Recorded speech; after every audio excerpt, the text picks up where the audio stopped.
கர்த்தருடைய பரிசுத்த நாமத்திற்கு மகிமுண்டாகட்டும். ஆண்டவராகிய இயேசு கிறிஸ்துவின் நாமத்தினாலே அன்பு கர்த்தருடைய பிள்ளைகளாகிய தங்கள் அனைவருக்கும் ஸ்வீட் ஊழியத்தின் சார்பாக வாழ்த்துக்களையும் ஸ்தோத்திரங்களையும் தெரிவித்துக் கொள்கின்றேன். மத்தேயு எழுதின நற்செய்தி நூல் 14ஆம் அதிகாரம் 18வது வசனம். மத்தேயு 14ஆம் அதிகாரம் வசனம் 18. அவைகளை என்னிடத்தில் கொண்டு வாருங்கள் என்றார். அவைகளை என்னிடத்தில் கொண்டு வாருங்கள் என்றார். என் அன்பு கடவுளுடைய பிள்ளைகளே, ஒரு அற்புதமான அழைப்பு ஆண்டவர் கொடுக்கிறதாக இந்த வசனத்தில் நாம் வாசிக்க முடிகிறது. ஏனென்றால் அவர் சொல்லுகின்றார், அவைகளை என்னிடத்தில் கொண்டு வாருங்கள் என்று சொல்லி.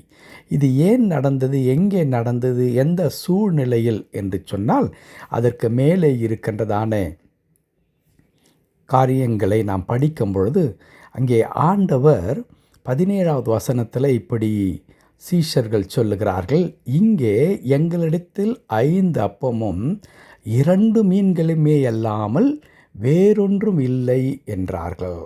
அங்கே 5000த்திற்கும் அதிகமான மக்கள் பசியோடு அமர்ந்து கொண்டிருக்கிறார்கள். இயேசுவானவர் சொல்லுகிறார், நீங்கள் இவர்களுக்கு சாப்பிட கொடுங்கள் என்று சொல்லி.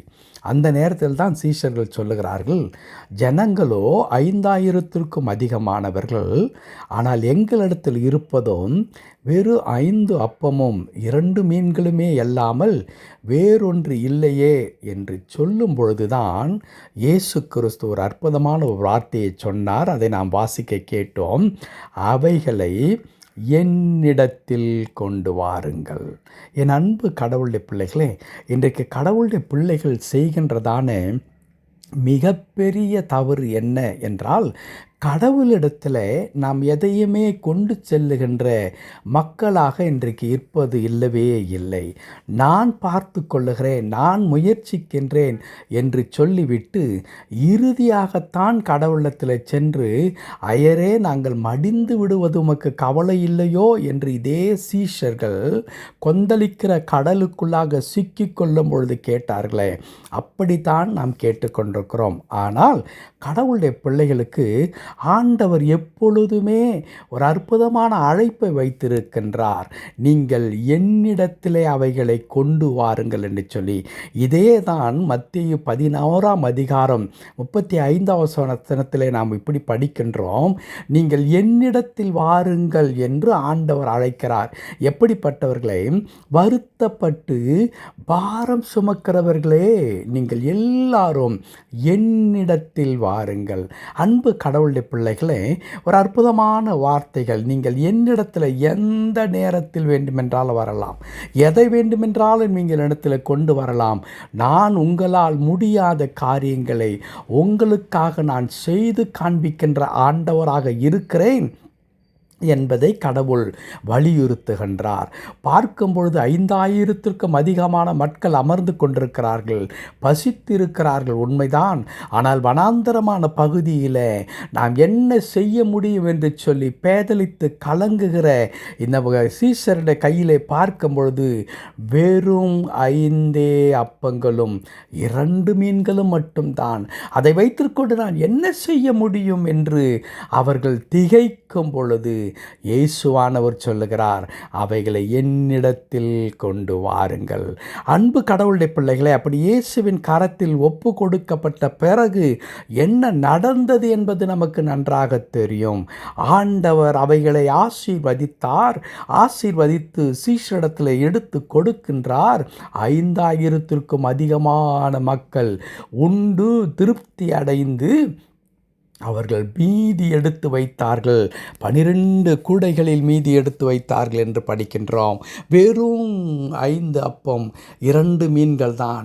மனிதர்களால் அதை கொண்டு ஒன்றும் செய்ய முடியாமல் கலங்கி நிற்கும் பொழுது ஆண்டவருடைய கரத்தில் அவைகள் கொண்டு செல்லப்பட்டு ஆண்டவர் சொன்னார், அவைகளை உங்களால் ஒன்றும் செய்ய முடியாது அவைகளை கொண்டு என்பது எனக்கு நன்றாக தெரியும். ஆகவே நீங்கள் அவைகளை என்னிடத்தில் கொண்டு வாருங்கள் என்று சொல்லி ஆண்டவர் கேட்டார், மக்கள் கொண்டு சென்று கொடுத்தார்கள். அதே வண்ணமாய் மத்தேயு 11 நான் சொன்னேனே, நீங்கள் என்னிடத்தில் வாருங்கள் வருத்தப்பட்டு பாரம் சுமக்கிறவர்களே, ஏன் நீங்கள் உங்களை நீங்களே உருவ குத்தி கொள்ள வேண்டும்? உங்களால் மாற்ற முடியாதவைகள் அவைகள் என்பது எனக்கு தெரியும். ஆகவே என்னிடத்தில் நான் வாருங்கள், என்ன செய்வேன்? உங்களுக்கு இளைப்பாறுதலை தருவேன் என்று ஆண்டவர் சொல்லுகிறார். என் அன்பு கடவுளுடைய பிள்ளைகளே, ஆம், நீங்கள் சுமக்க தேவையில்லை. கடவுள் உங்களுக்காகவும் எனக்காகவும் சிலுவையில் அவர் எப்பொழுதோ நம்முடைய பாரங்களை எல்லாம் சுமந்து தீர்த்து விட்டார்.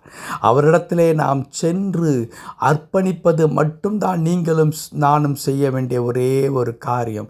ஆண்டவரே, இது என்னுடைய பிரச்சனை, இது என்னுடைய பலவீனம், இது என்னுடைய தேவை. ஆண்டவரே, இது நான் சந்தித்து கொண்டிருக்கிற சவால், நான் மேற்கொள்ள முடியாமல் கஷ்டப்படுகின்றதானே ஆண்டவரே காரியங்கள் இவைகள், இதோ ஆண்டவர் உம்மிடத்தில் கொண்டு நான் அர்ப்பணித்து விடுகின்றேன். என் வாழ்க்கை எப்படி நடத்த வேண்டும் என்று எனக்கு தெரியவில்லை. என் எதிர்காலம் என்னவா இருக்க போகிறது என்று எனக்கு தெரியவில்லை. என் குடும்பத்தின் காரியங்கள், என் பொருளாதாரம், இன்னும் எனக்கு இருக்கிறதான பிரச்சனைகள், இவை எல்லாவற்றையும் வைத்துக்கொண்டு நான் என்ன செய்வதென்று தெரியவில்லை. என்னிடத்தில் அவைகளை கொண்டு வாருங்கள் என்று சொல்லுகிறீரே, இதோ உம்மிடத்தில் கொடுத்து விடுகிறோம் ஆண்டவர் என்று சொன்னால் போதும். ஆண்டவர் உங்கள் கையிலே இருக்கின்ற அந்த அற்பமான காரியத்தை கொண்டே மாபெரும் அதிசயங்களை செய்வதற்கு நம்முடைய ஆண்டவர் போதுமானவராக இருக்கின்றார். அன்பு கடவுளுடைய பிள்ளைகளே, இந்த காலை நேரத்தில் கர்த்தருடைய கரத்தில் கொண்டு சென்று அர்ப்பணிப்போம். அவர் பொறுப்பெடுத்துக்கொண்டு நம்முடைய வாழ்க்கையில் அற்புதங்களை அவர் செய்வார். ஜெபிக்கலாமா? கிருபை நிறைந்த நல்ல ஆண்டவரே, உமக்கு நன்றி செலுத்துகிறோம், நாங்கள் துதிக்கிறோம் ஆண்டவரே. ஆம் கர்த்தாவே, அவைகளை என்னிடத்தில் கொண்டு வாருங்கள் என்று சொல்லி எங்களுக்கு ஒரு அற்புதமான அழைப்பை கடவுள் கொடுத்திருக்காய் தோத்துறோம் ஆண்டவரே. இதோ எங்கள் வாழ்க்கை உம்முடைய கரத்தில் நாங்கள் அர்ப்பணிக்கிறோம் ஐயா. நீர் எங்களை பொறுப்பெடுத்துக்கொண்டு உம்முடைய பார்வைக்கு உகந்த வண்ணமாக எங்கள் வாழ்க்கையை நீர் ஆசீர்வதித்து வழிநடத்தும்படியாய் நாங்கள் செபிக்கிறோம் ஆண்டவரே. எங்கள் கையிலேயே எங்கள் பிரச்சனைகளை பிடித்து கொண்டு இருக்கிற வரையிலும் எங்கள் வாழ்க்கையை நாங்களே தீர்மானிக்கும் வரையிலும் எந்த மாற்றத்தையும் கொண்டு வர முடியவில்லை. ஆகவே நீர் அழைத்த வண்ணமாகவே இதோ உம்மிடத்திலே நாங்கள் வருகின்றோம். நீர் கொடுக்கிற இளைப்பாறுதல், நீர் கொடுக்கிற கிருபை, நீர் கொடுக்கிற ஆசீர்வாதம், நீர் கொடுக்கிற சமாதானத்தினாலே எங்கள் ஒவ்வொரு வாழ்க்கை கர்த்தர் நிரப்பும்படி ஆட்சேபிக்கின்றேன். இந்த வார்த்தை கேட்டுக்கொண்டிருக்கிற என் அன்பு கடவுளுடைய பிள்ளைகள் அனைவரையும் எடுத்து கரத்தில் தருகிறேன். தேவன் ஒவ்வொருவரையும் பொறுப்படுத்திக் கொள்ளும். உமது பிள்ளைகளை அற்புதங்களினால் நிரப்பும் ஆசீர்வதியும். மீட்பர் நாமத்தில் ஜெபிக்கிறோம் எங்கள் நல்ல பிதாவே. ஆமென், ஆமென்.